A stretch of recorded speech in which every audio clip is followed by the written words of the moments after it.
बिहार विधानसभा चुनाव में एनडीए को मिली बढ़त से भाजपाइयों के चेहरे खिल उठे हैं। बिहार में एनडीए की सफलता से आगरा के भाजपाइयों में उल्लास का माहौल है, जहां जिला और महानगर कमेटियों द्वारा जमकर जीत का जश्न मनाया गया। दोनों अध्यक्षों की मौजूदगी में ब्रज क्षेत्र कार्यालय पर ढोल, नगाड़ों और आतिशबाजी के बीच भाजपाइयों ने एक दूसरे को जीत की बधाइयां दी और बिहार की जनता का आभार जताया।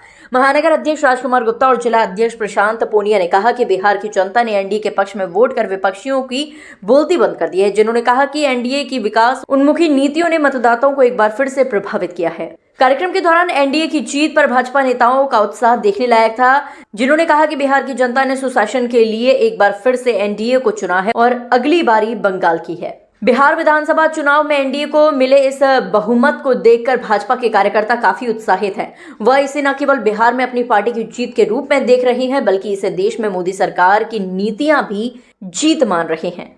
गौरतलब हो कि इस विधानसभा चुनाव को लेकर इंडिया गठबंधन ने जीत का दावा किया था और निर्वाचन आयोग पर भी बड़े सवाल खड़े किए थे, लेकिन ताजा नतीजों पर गौर करें तो महागठबंधन एनडीए को कड़ी चुनौती देने में असमर्थ दिखाई दिया। बिहार में एनडीए को मिली जीत के बाद अब सबकी नजरें नई सरकार के गठन और नीतीश कुमार के नेतृत्व में संभावित बदलाव पर टिकी है।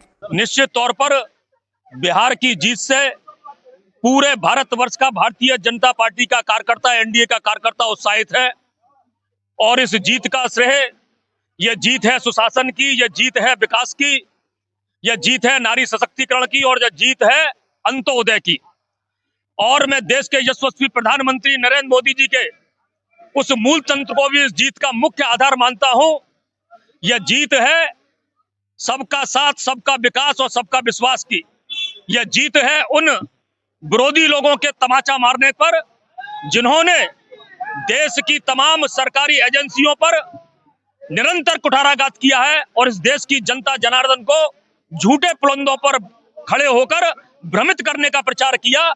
ऐसे लोगों को बिहार की जनता जनार्दन ने तमाचा मारकर उन्हें भूतपूर्व जवाब दे दिया है। और निश्चित तौर पर भारतीय जनता पार्टी ने जो ऐतिहासिक निर्णय भारतीय जनता पार्टी के और एनडीए के पक्ष में हुआ है, निश्चित तौर पर ये एक ऐतिहासिक जीत है। 200 से प्लस हम पार करने वाले हैं और निश्चित तौर पर आगामी चुनाव पर इसका असर होगा। और जिस तरह से विरोधी दलों ने, मैं आप लोगों के चैनल के माध्यम से कहना चाहता हूं, जिस तरह से चुनाव आयोग को कटघरे में खड़ा करने का काम, भ्रमित करने का काम इन विरोधी ताकतों ने किया है, आज उन्हें सचूर जवाब मिल गया है और निश्चित तौर पर जीत एनडीए की हुई है, भारतीय जनता पार्टी की हुई है, देश के यशस्वी प्रधानमंत्री नरेंद्र मोदी जी की हुई है। देखिए, बिहार की जनता ने एक इतिहास रच दिया है। जो वोटिंग हुई थी और एसआईआर में जो फर्जी वोट कटे थे, उसके आधार पर ये चुनाव हुआ, परसेंटेज भी बढ़ा और पूरी बिहार की जनता ने मोदी जी पर और नीतीश कुमार पर अपना विश्वास जताया। और सबका साथ, विकास और विश्वास की जो हमारा मूल मंत्र है भारतीय जनता पार्टी का, उसके एनडीए ने एक कहना चाहिए ऐतिहासिक विजय हासिल की है और बिहार की जनता ने बहुत एक रिकॉर्ड, एक ऐतिहासिक भारतीय जनता पार्टी को, एनडीए को जो जीत दिलाई है, उसके लिए बहुत बहुत धन्यवाद। आज का दिन बड़ा ऐतिहासिक दिन है और निश्चित रूप से आज जो एनडीए की सरकार बिहार में बनी है और जो भ्रमित थे, जो जनता को भ्रमित करने का काम करते थे, संविधान के बारे में उल्टी सीधी एसआईआर को लेके बातें बनाते थे, उनको जनता जनार्दन ने जवाब दे दिया है और एनडीए की प्रचंड बहुमत सरकार बन रही है।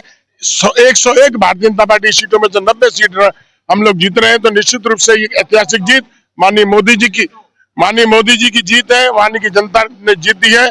आप चैनल के माध्यम से आप सबको, देशवासियों को बहुत बहुत बधाई, शुभकामनाएं।